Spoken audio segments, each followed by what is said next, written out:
Oke, selamat siang semuanya. Siap. Baik, untuk adik-adik yang sudah berkumpul di sini ada 6 orang dan 6 orang ini kakak pilih sebagai anak-anak yang akan mengikuti bimbingan kelompok. Nah, kenapa kakak pilih untuk mengikuti bimbingan kelompok? Karena dari isian ataupun dari hasil kuesionernya menunjukkan kalian memiliki pemahaman yang masih rendah dalam materi perencanaan karir.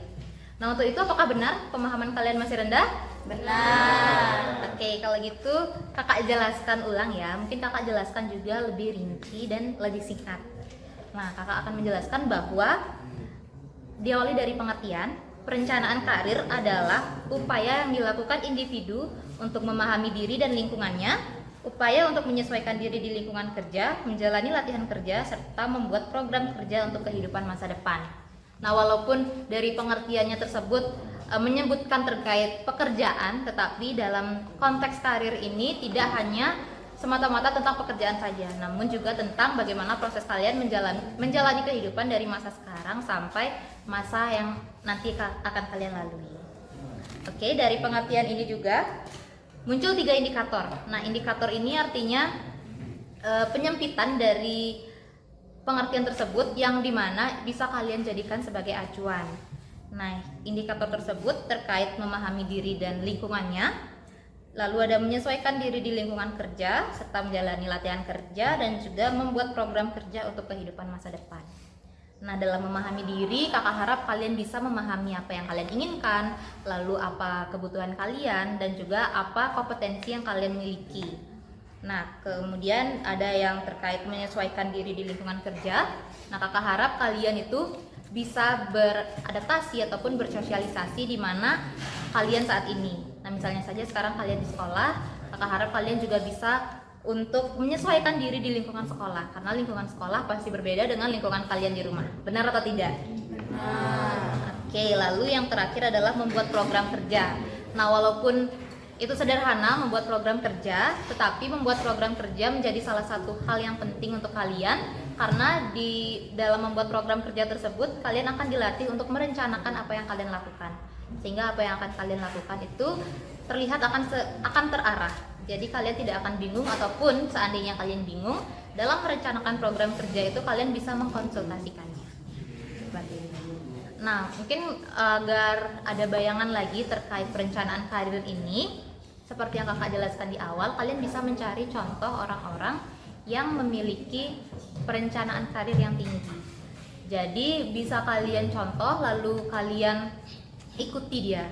Ikuti bagaimana dia berproses, bagaimana perencanaan karir menurut mereka, apa yang mereka lakukan, sehingga kalian bisa memiliki gambaran terhadap perencanaan karir itu sendiri. Nah, dari situ apa sudah bisa dipahami?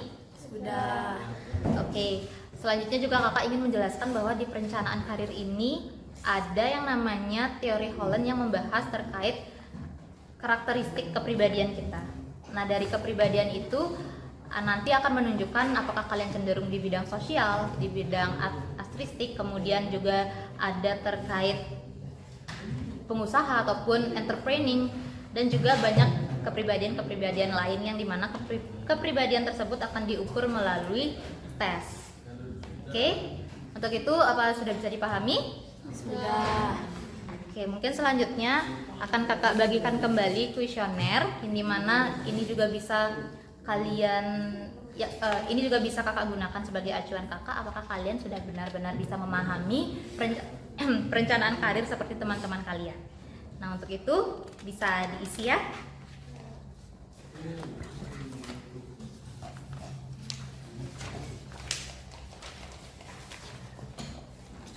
Oke, untuk kuesionernya itu bisa diisi kurang lebih dalam kurun waktu 2 menit.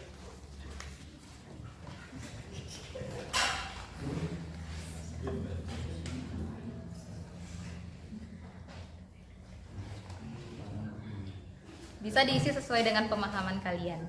Dibaca baik-baik soalnya supaya tidak salah menjawab lagi.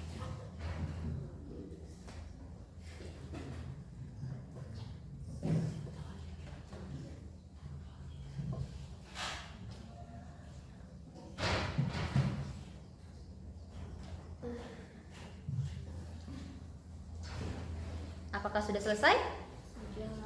Oke, kalau sudah bisa dikumpulkan.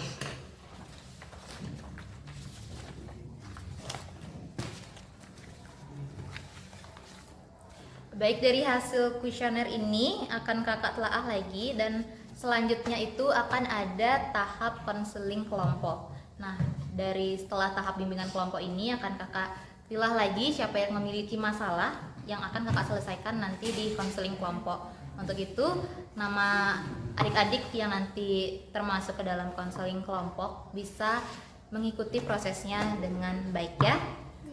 Baik, karena sudah tidak ada pertanyaan, sudah bisa dicukupkan? Sudah. Baik, untuk itu kakak ucapkan terima kasih. Selanjutnya silakan bersiap untuk sesi konseling kelompok selanjutnya ya.